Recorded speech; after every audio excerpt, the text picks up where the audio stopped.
Me ya sunanka? Sunana Samson Salau. Me ya sunan babanka? Sunan babana Salau. Sunan mamanka fa? Sunan mamana Angelina. Kana da aure? Ina da aure. Me ya sunan matanka? Rachel.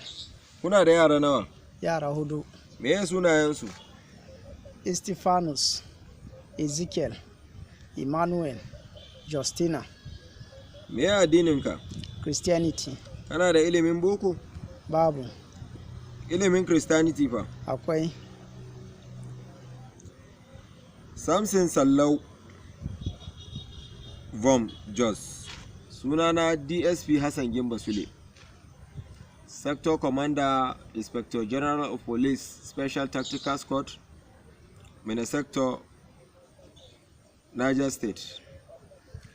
Da umarnin mai gida na Deputy Commissioner of Police da aka fi sani da suna DCP Kolo Yusuf, ya umarce ni da in yi ma abin da muke kira cautionary word, wato da Hausa alamun gargadi. Kana so in maka da Hausa ko in maka da Turanci? Da Hausa.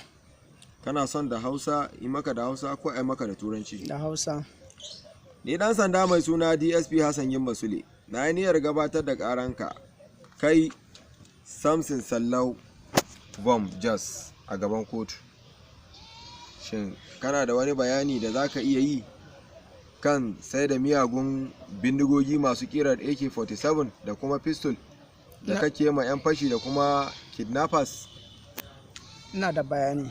To ba tare da mu 'yan sanda muna tozarta maka bane bayan mun kama ka da kai bayani, amma duk abin da kace yanda muka dauka a rubuce a statement naka, haka kuma muke video record, kuma shi zai kasance shaida a kanka gobe a gaban kotu.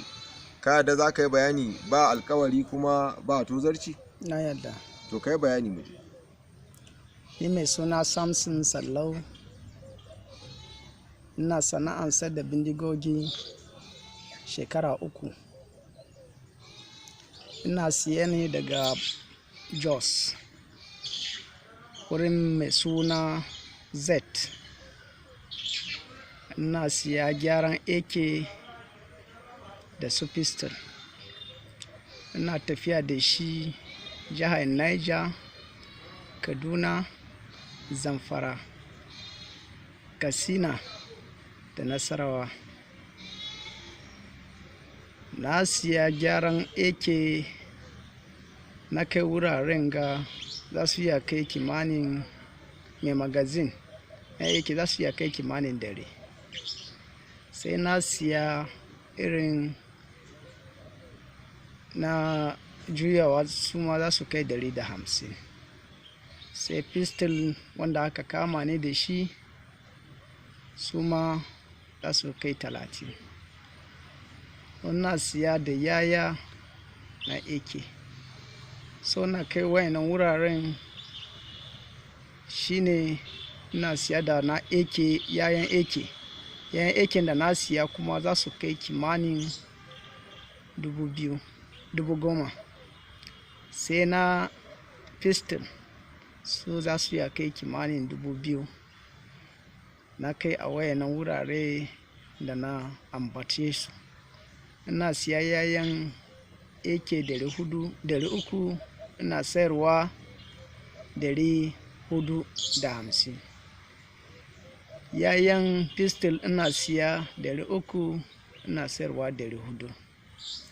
To su AK masu magazin din nan, nawa kake sayan su a wajen wanda kake siya a wajen shi? Nawa kake sayan ma customers naka kuma? Ina siya 150, ina sayarwa 200. Ran da muka kama ka a nan Neja cikin Mina a wanda ake kira Mandela, mun kama ka da me? Muka kama ka da shi? Kama ni da pistol guda 2 da bullet guda 46. To kana iya kayanka ne wannan? Su ne. To warware muna mu gani abinda muka kama ka da shi.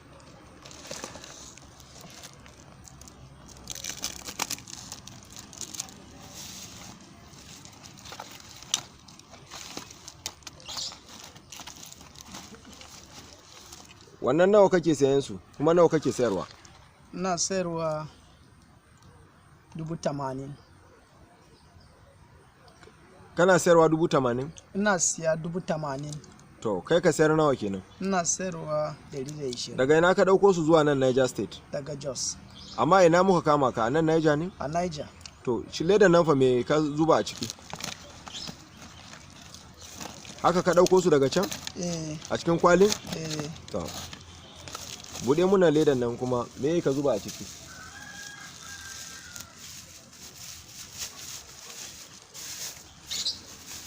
Ledan bullet ne.